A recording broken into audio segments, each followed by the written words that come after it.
Eu? Bom Tá, dia, meu nome é Janaína Jardim da tá. Não, eu vou História. deixar aqui. Continua. Ui? Tá. Olá, me chama o seu. A minha Araújo. Tá. Aham. Plano de aula. Aqui.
Olá, alunos do sétimo ano.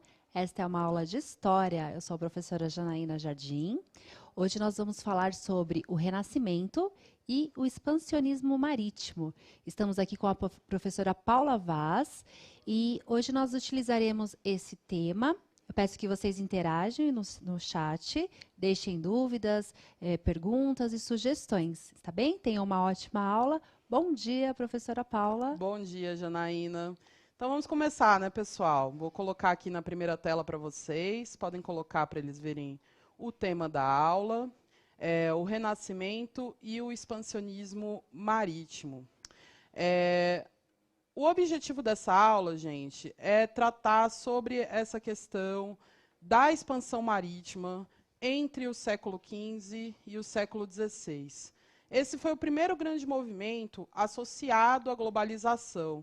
E nessa aula a gente vai abordar as descobertas científicas e os feitos históricos que contribuíram para que países europeus, como o caso de Portugal e Espanha, superassem a crise do século XIV e se tornassem grandes potências econômicas na Idade Moderna.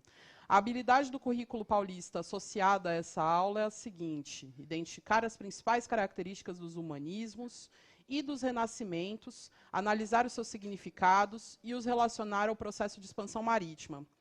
Nas aulas anteriores, a gente já estava conversando sobre a questão do Renascimento. Inclusive, na aula anterior, a gente analisou um pouco sobre essas novas formas de ver o mundo que surgiram no início da Idade Moderna e que transformaram, inclusive, a produção artística. A gente tratou anteriormente também do desenvolvimento de uma série de tecnologias e inventos que impactaram muito o cotidiano da época e que nos influenciam, inclusive, até hoje.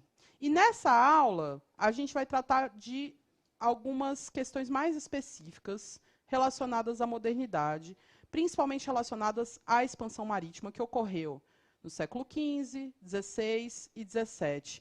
E por isso, peço para colocar na tela de novo, a pergunta disparadora dessa aula é a seguinte: de qual forma a tecnologia auxiliou as navegações dos séculos XV, XVI e XVII que levaram os europeus para a África, a América e a Ásia? E, para começar, gente, eu acho que é importante a gente fazer uma análise do que significou essa mudança que vai acontecer nesse contexto. Vou colocar na tela um fragmento de texto, vou lê-lo para vocês. Foi um texto retirado de um jornal, enfim, que estava sendo. Ele foi feito para falar da celebração dos 50 anos da chegada do homem à Lua. Tudo bem? Então vamos lá. O legado da Lua 50 anos depois. Um pequeno passo para o homem, um salto gigantesco para a humanidade. Assim, Neil Armstrong anunciou ao mundo o início de sua histórica caminhada lunar. Em 20 de julho de 1969, Meio século depois, as pegadas deixadas por ele e Buzz Aldrin permaneceram visíveis não apenas na superfície da Lua, que não tem vento para apagá-las, como no DNA de inúmeras tecnologias que utilizamos hoje no nosso dia a dia, de aspiradores de pó e tênis de corrida, a telefones celulares e máquinas de ressonância magnética. Vou passar aqui para o próximo slide, para continuar o texto. No fim das contas, o esforço para conquistar a Lua gerou uma pequena revolução industrial, semelhante à que aconteceu com as grandes navegações dos séculos XVI e XVII, segundo o astrônomo Augusto Daminelli, do Instituto de Astronomia, Geofísica e Ciências Atmosféricas da USP. Foi certamente um dos grandes feitos da humanidade, diz o professor de 72 anos, um dos muitos da sua geração que foram inspirados pelo programa Apollo a entrar para a ciência e investigar o universo. Então, olha que interessante, nesse texto, o cientista da USP, Augusto Daminelli, ele vai comparar a chegada do homem à Lua às grandes navegações dos séculos XVI e XVII. E é por isso que eu coloquei a seguinte pergunta para vocês e espero que vocês interajam aí no chat. Vou colocar na tela agora. Vou dar 2 minutinhos para vocês interagirem, mas está escrito aí, né? Segundo o astrônomo Augusto Daminelli, do Instituto de Astronomia, Geofísica e Ciências Atmosféricas da USP, o esforço para conquistar a Lua gerou uma pequena revolução industrial, semelhante à que aconteceu com as grandes navegações dos séculos XVI e XVII. A partir do que você já estudou sobre a tecnologia e relembrando seus estudos sobre o Renascimento, responda. Por quais motivos o astrônomo pode ter colocado essa comparação? Por que é possível comparar a chegada do homem na Lua a essas conquistas do século XVI e XVII como se elas fossem semelhantes? Por que isso foi tão revolucionário quanto? Vocês têm 2 minutinhos para responder. Interajam no chat que a Janaína vai comentar aqui comigo.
Voltamos.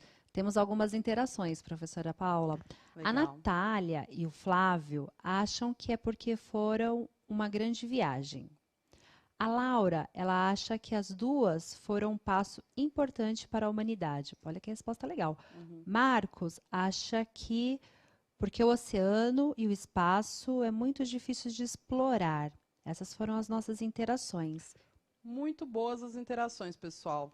Tá tudo correto, exatamente. Assim como hoje em dia é um desafio a gente conseguir alcançar essas fronteiras que a gente ainda não alcançou, que foi o caso em 1969, da chegada do homem à Lua, quando esses navegadores começaram a desenvolver essas tecnologias e desbravar o desconhecido, isso foi tão importante quanto. Então, como a colega colocou, realmente foi um grande passo para a humanidade a descoberta dessas tecnologias, o desbravamento desses oceanos, a chegada desses europeus a outros continentes que, inclusive, na época eles nem conheciam. Enfim, eles chegaram a um continente desconhecido por eles, que é o continente americano, que é onde fica o Brasil, onde a gente vive, né? Um novo mundo, né, professora Paula? Exatamente, um novo mundo para eles, né? Eles não verdade. sabiam que existiam e para eles foi realmente uma descoberta do novo mundo. Eu tenho mais interação aqui, professora Paula. Pode falar. Pode falar?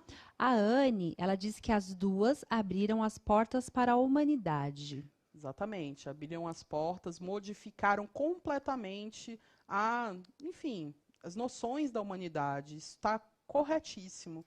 Então, assim, por mais que essas caravelas, enfim, pareçam ultrapassadas, né, elas foram tão surpreendentes para os europeus dos séculos XV, XVI e XVII, e principalmente as conquistas que eles obtiveram a partir dessas viagens que eles fizeram, quanto foi a chegada do homem à Lua. Imagina descobrir um continente que eles nunca tinham ouvido falar, com pessoas que habitavam esse continente, com frutos que existiam ali que eles nunca tinham visto. Isso tudo foi muito novo para eles, né?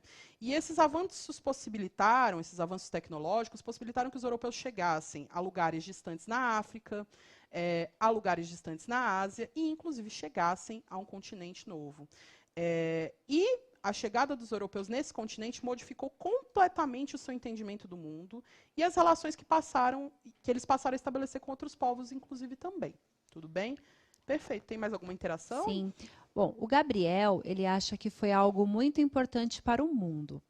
A Mariana acha que a descoberta de alguns objetos permitiram a chegada deles nesses lugares.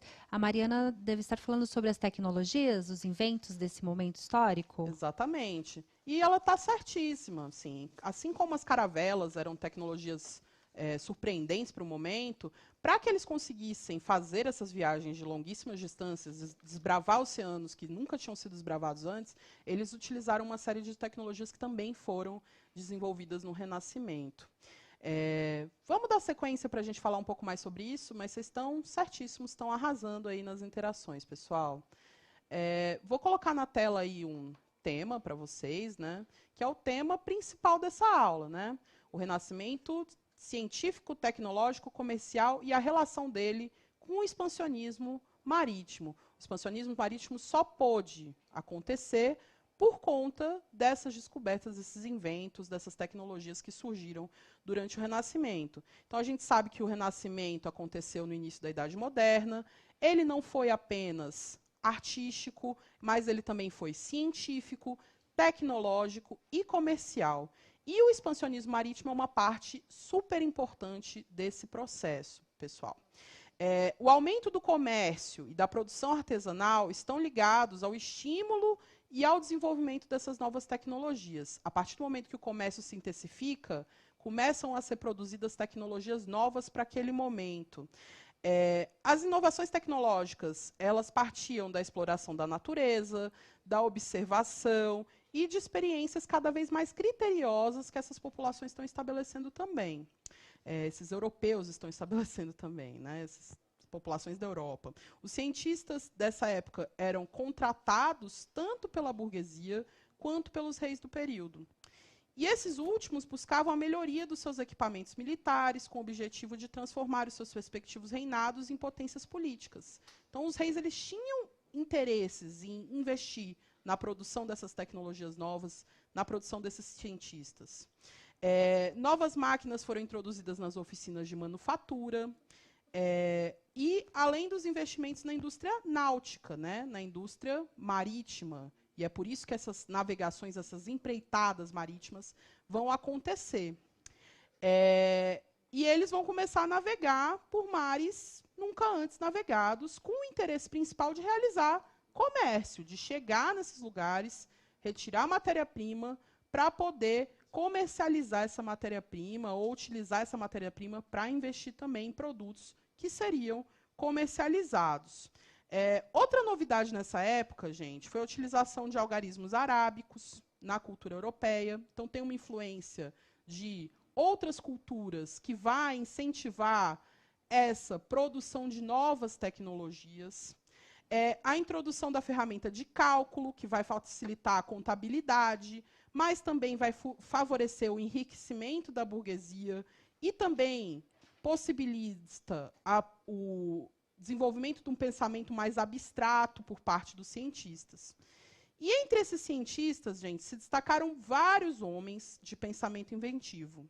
Entre eles, a gente pode falar de alguns. Eu vou colocar aqui na tela para vocês verem um pouquinho sobre alguns deles. Um deles foi o Nicolau Copérnico. Ele viveu entre 1473 e 1543. Ele foi um astrônomo e matemático que desenvolveu uma teoria sobre o sistema solar, a teoria heliocêntrica. A novidade do heliocentrismo foi colocar o Sol no centro do sistema astronômico, contrariando a visão geocêntrica, que era vigente no momento, que as pessoas acreditavam naquele momento. E ela contrariava, inclusive, algumas concepções religiosas do momento que consideravam a Terra como centro. Se vocês tiverem interesse em saber mais sobre o Nicolau Copérnico, podem acessar esse QR Code, que encaminha para uma reportagem que fala um pouquinho mais sobre esse cientista importante que desenvolveu essa teoria heliocêntrica. Posso passar para o próximo? Vamos lá. O Galileu Galilei, vocês já devem ter ouvido falar dele também. Ele viveu entre 1564 e 1642. Ele foi um personagem fundamental no Renascimento científico. Ele estudou a teoria heliocêntrica do Copérnico e buscou comprová-la por meio da observação dos corpos celestes com a criação de uma luneta. Essa tecnologia que hoje parece ultrapassada para a gente, mas que naquela época permitiu que eles tivessem um alcance visual que eles não tinham e pudessem fazer uma série de estudos da galáxia. Né? Ele defendeu o sistema solar pertencia a uma galáxia, a Via Láctea, e ele foi preso pela Inquisição religiosa. O físico teve que assumir publicamente que o que afirmava estava equivocado. E desenvolveu ainda vários instrumentos, como a balança hidrostática, o compasso geométrico, o termômetro de Galileu, e foi o precursor do relógio de pêndulo. Então, foi um grande inventor, né? Inventou uma série de tecnologias, algumas delas que a gente usa até hoje. Vocês já devem ter usado o compasso, por exemplo. Né? Botem na tela para mim, por favor, para o pessoal acessar o QR Code, se eles tiverem interesse em saber mais do Galileu. Tem outra reportagem sobre ele aqui nesse QR Code. Passando para o próximo, o Johannes Kepler. Ele viveu entre 1571 e 1630. Ele foi um astrônomo e matemático alemão, uma figura importante do renascimento científico do século XVII. Dentre as contribuições mais importantes, destacam-se as 3 leis fundamentais da mecânica celeste, denominadas leis de Kepler. As suas obras forneceram bases para a teoria da gravitação do Isaac Newton. Então é importante falar isso para vocês, gente. Esses cientistas eles vão inspirar uns aos outros e as contribuições científicas que eles vão propor vão fazer com que outros cientistas pensem ainda outras coisas e são teorias que, inclusive, impactam a nossa vida até hoje. O Newton ele desenvolveu uma série de teorias que até hoje a gente estuda na escola. Vocês vão estudar, provavelmente, bastante sobre elas no ensino médio. Tudo bem?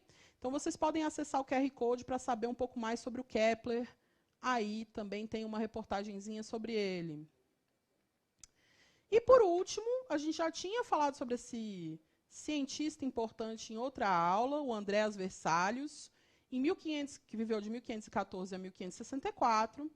Ele nos faz recordar, então, do surgimento da anatomia moderna. Ele foi um médico belga, autor da publicação De Humani Corporis Fabrica, um atlas da anatomia publicado em 1543. Esse atlas do corpo humano era ilustrado e os estudos presentes neles foram feitos a partir da dissecação de cadáveres, tendo auxiliado muito no avanço da medicina.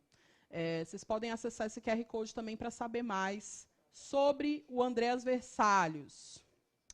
Pessoal, agora vou propor uma interação pelo chat. Vou deixar 2 minutinhos para vocês. Vou ficar repassando as telas aqui para vocês escolherem qual dos feitos científicos dos inventores que a gente falou você considera mais importante ou mais significativo. Qual deles você acha que foi o cientista mais importante? Tenta justificar por quê para a gente também. Vou deixar dois minutinhos para vocês. Pode ir lá, gente.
Voltamos. Bastante interação aqui, professora Paula. Que bom. Eles continuam interagindo acerca da primeira atividade. Parece que essas tecnologias, elas são até ultrapassadas para nós, como as caravelas, né? Mas para os povos que viram esses acontecimentos no século XV, XVI, XVII, eles viram com muita surpresa, da mesma maneira como as pessoas do século XX também ficaram surpresas com a chegada do homem à Lua. Então, os alunos estão ainda interagindo sobre essa questão. O Marcos Lima, ele diz que nessas missões existiu a criação de muitas tecnologias. A Vitória, ela diz, os dois fatos são momentos marcantes para o mundo. A Camille acha que foi uma forma da humanidade conhecer coisas novas. Deve estar falando das tecnologias, né, professora Paula? Sim, exato. A Isadora, esses dois fatores tiveram grande influência na história. Essas foram as interações. Legal. Muito bem, gente. Vocês estão pegando bem o que foi o Renascimento. Foi isso mesmo. Foi um processo muito importante para a história, que transformou a história da humanidade. E eu estou vendo aqui que tem muitas interações falando aqui Galileu, Galileu, Galileu, Galileu. Aí tem alguns que falam do Andrés Versalhes, alguns que acham que tem que voltar. Estou vendo aqui também que algumas pessoas falaram que foi o Versalhes por conta da medicina. Outros falaram que foi o Galileu porque ele fez vários inventos importantes, desenvolveu várias tecnologias. E é isso. Cabe a sua opinião pessoal aí, gente. Todos eles foram importantes para a história, na verdade. Não tem resposta certa, não tem resposta errada. Sim. Tá bom? Eu tenho mais aqui, professora. Pode falar. Ó, o Cauã Ribeiro, agora acerca da segunda atividade. Essa aqui você acabou de colocar na tela. Aham. O Cauã Ribeiro, ele diz que acha que é Albert Einstein. O Davi Siqueira, o Tiago, a Ana e a Andriele, eles acham que foi Leonardo da Vinci. Eles devem estar recordando da aula anterior, que falamos sobre Muito as bem. artes, né? O Leonardo da Vinci também foi um inventor, acho que ele também foi importante dentro desse processo, então tem toda a razão. O Einstein, ele já foi, enfim, ele já é mais contemporâneo, ele viveu no século XX, então não é sobre exatamente esse momento da história que a gente está falando. A gente está falando sobre esses inventores de séculos, enfim, do século XV, XVI, XVII, do Renascimento, da Idade Moderna. Tudo bem? Galera, Vou propor mais uma interação para vocês, já que vocês estão gostando de interagir. Coloca aí na tela para eles. Esse tipo de atividade vocês já devem ter feito, né? Relacionar o número com a letra. No caso, vocês vão ter que relacionar a imagem da tecnologia com o nome dela. Será que vocês conhecem essas tecnologias da Idade Moderna? Então, relacionem os números, combinando a imagem, representando a tecnologia com seu nome. Vocês têm 2 minutinhos. Janaína vai ver se vocês acertaram aí quais são os nomes dessas tecnologias que vocês estão vendo na tela.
Voltamos.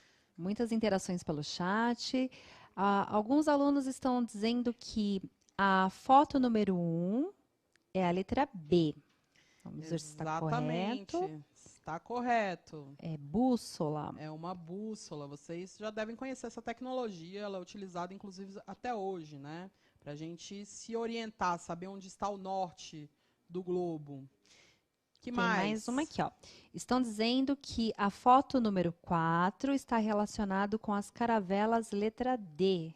Exatamente, é uma caravela, uma tecnologia importante nesse contexto das grandes navegações, né, do expansionismo marítimo. Aliás, todas essas tecnologias que vocês estão vendo na tela, pessoal, foram utilizadas pelos navegadores para que eles pudessem alcançar essas grandes distâncias que eles percorreram nesse contexto das grandes navegações. Não é à toa que a gente escolheu elas, né, Janaína? Sim, professora Paula, os alunos continuam interagindo acerca dos cientistas. Eles ainda estão respondendo acerca dos cientistas.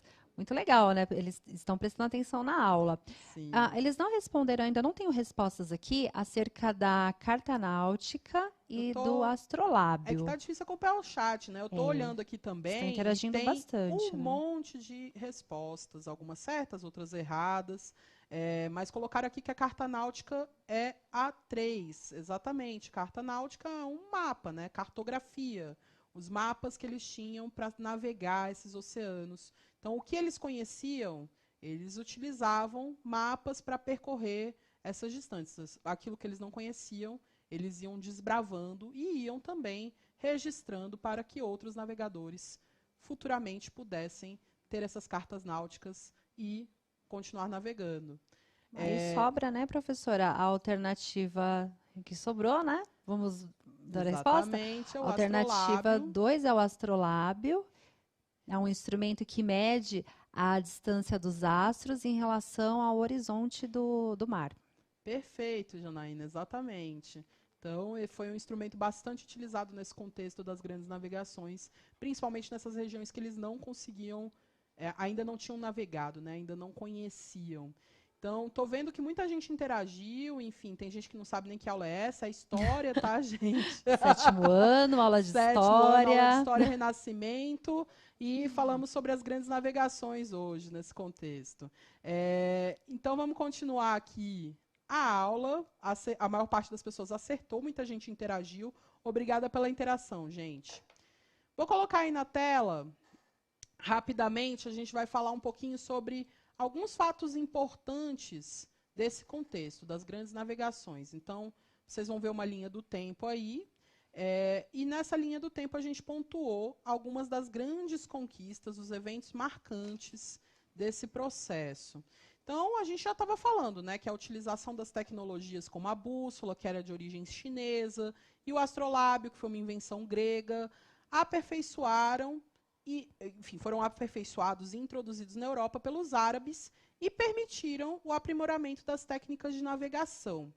Nesse contexto, portugueses e espanhóis tomaram a frente nos empreendimentos marítimos e foram responsáveis por uma série de conquistas. Vamos apontar agora algumas dessas importantes conquistas. Que conquistas são essas? Em 1415, por exemplo, os portugueses conquistaram Ceuta, no norte da África, que era dominada pelos mouros e era um centro comercial estratégico.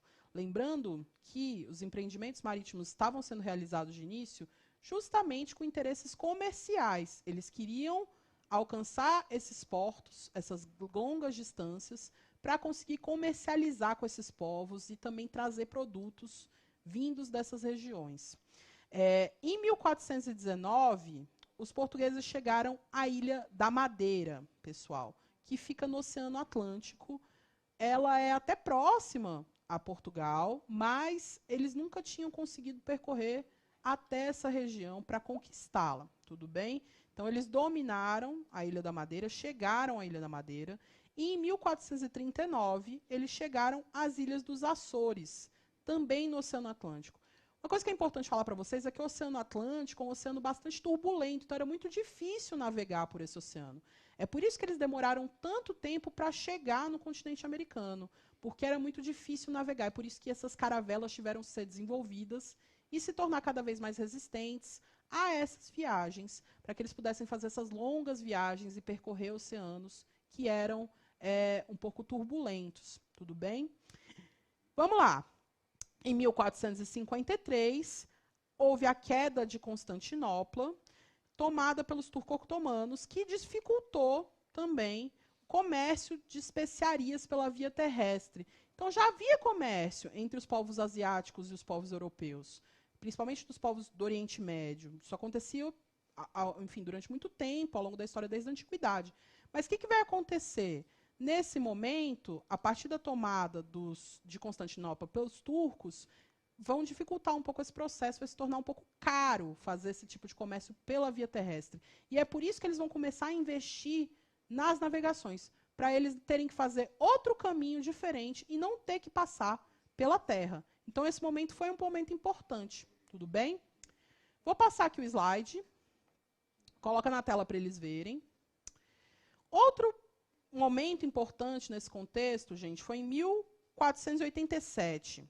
O Bartolomeu Dias contornou o Cabo das Tormentas, no sul da África. Então, eles deram a volta no continente africano, gente. Ele conseguiu fazer a volta por baixo, passar pelo Oceano Atlântico, chegar no Oceano Índico. Também foi uma grande conquista, uma viagem longa, e eles queriam fazer esse caminho para chegar à Ásia, para chegar às chamadas Índias Orientais, que era o porto onde havia mais comércio nessa época, o porto mais visado por esses europeus nesse contexto. Tudo bem? Então, passar pelo Cabo das Tormentas foi uma grande conquista. Eles ainda não conseguiram chegar na Ásia nesse momento, mas conseguiram passar para o Oceano Índico. E em 1492, gente, Granada foi dominada pelos mouros. E Colombo chega à América. Foi quando os europeus chegaram nesse continente que era desconhecido por eles. Passaram a chamar esse lugar de Novo Mundo. Então, é um momento super importante também da história e super importante dentro desse contexto das grandes navegações. Em 1494, o Tratado de Tordesilhas foi assinado partilhando, então, esse novo mundo que eles descobriram entre Portugal e Espanha. A partir desse momento, tudo que estava a leste de determinado meridiano era português e a oeste dos espanhóis. Em 1498, o navegador Vasco da Gama conseguiu contornar o Cabo das Tormentas e chegar às Índias. Foi super importante essa conquista também. E em 1500, você já sabe o que aconteceu, né, gente? Em 1500, as caravelas comandadas por Pedro Álvares Cabral chegaram ao Brasil. Em 1522, o Fernão de Magalhães conseguiu fazer uma expedição para dar a volta na Terra, gente. Olha que loucura. Imagina fazer isso navegando, né? Bom, chega de fatos, né? Professora Paula. Fala. Desculpa interrompê-la, nós temos aqui algumas interações bem legais. Assim. A Rebeca, eu achei muito simpático da parte da Rebeca. Ela está desejando um ótimo dia para nós. Obrigada, Rebeca. Muito obrigada, Rebeca. Os alunos continuem interagindo acerca dos cientistas. Está bem? Eles continuam ainda falando sobre os cientistas. Eles prestaram bastante atenção nesse tópico da aula. Legal. E nós podemos dizer que a posição geográfica de Portugal facilitou também a chegada deles na Sim, América? O Portugal fica ali fica na frente do Oceano Atlântico, né? A extremidade da Europa mais, enfim, aberta a esse oceano. Isso vai fazer com que eles invistam, talvez. Isso vai ser um motivo importante para que eles investissem nessas tecnologias e nesses empreendimentos marítimos para tentar chegar nessas longas distâncias e fazer comércio com esses povos. E, no caso do nosso, colonizar esses povos também, né? Que mais? Por enquanto, somente isso. Bom, então vamos passar para mais uma atividade, já que vocês gostam de interação, né? Coloca aí na tela para eles. A gente vai ler um poeminha aqui, depois eu vou colocar uma pergunta sobre ele. A gente tem pouco tempo, então vou ler rapidinho. Então, esse poema ele foi feito por um português, por um poeta português, e ele é bem mais longo que isso, mas eu vou ler só um trechinho. Canto 1. As armas e os barões assinalados que da luta ocidental praia lusitana, por mares nunca de antes navegados, passaram ainda além da Trabopana.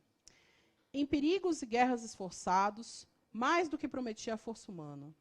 E entre gente remota edificaram novo reino que tanto sublimaram.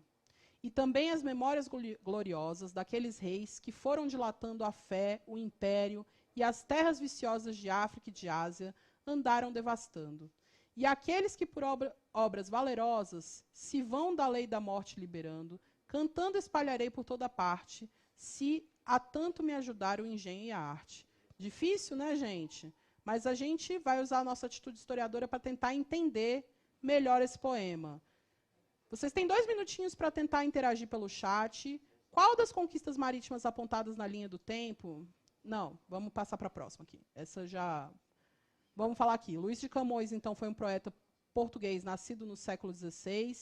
Na sua obra Os Lusíadas, uma epopeia sobre o povo português, ele escreve sobre as navegações. Vamos responder algumas questões sobre o trecho que lemos anteriormente.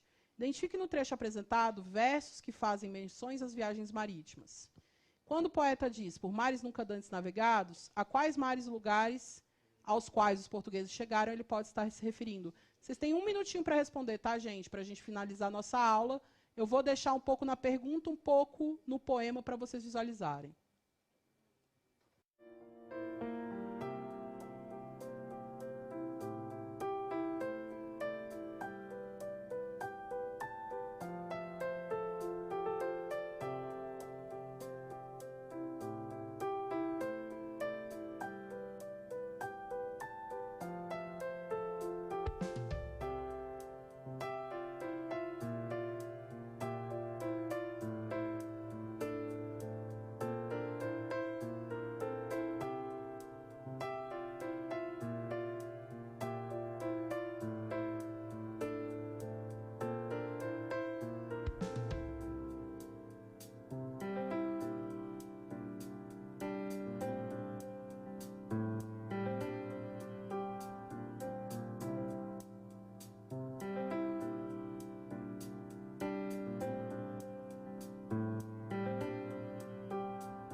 Voltamos.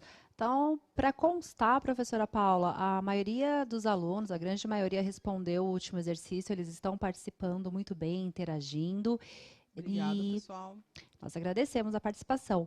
Alguns alunos estão dizendo acerca dessa atividade que seria por mares ainda não navegados. Exatamente, por mares nunca antes navegados. Vou colocar de novo aqui no poema para vocês, dá uma olhadinha. Então a gente vê algumas menções, por exemplo, de guerras, vê que eles passam além de algumas localidades, a África e a Ásia, tudo isso faz menção a esses lugares que eles acabaram alcançando. Muito bem. Que mais? Quando o poeta diz por mares nunca antes navegados, a quais mares e lugares os portugueses chegaram que ele podia estar se referindo? Alguns alunos estão respondendo Brasil, América, mas eles ainda estão respondendo, professora. Estou vendo aqui que tem bastante interação, estou acompanhando o chat também. Então, justamente, essa frase, ela indica que eles estão falando dessas viagens marítimas, né? Mas eles falaram a Índia, a América, o Brasil, o Mar Ocidental, temos várias interações diferentes, todas estão corretas, tudo bem? É isso, pessoal. Obrigada pela participação de vocês, espero que vocês tenham gostado da aula de hoje e nos vemos na próxima. Obrigada.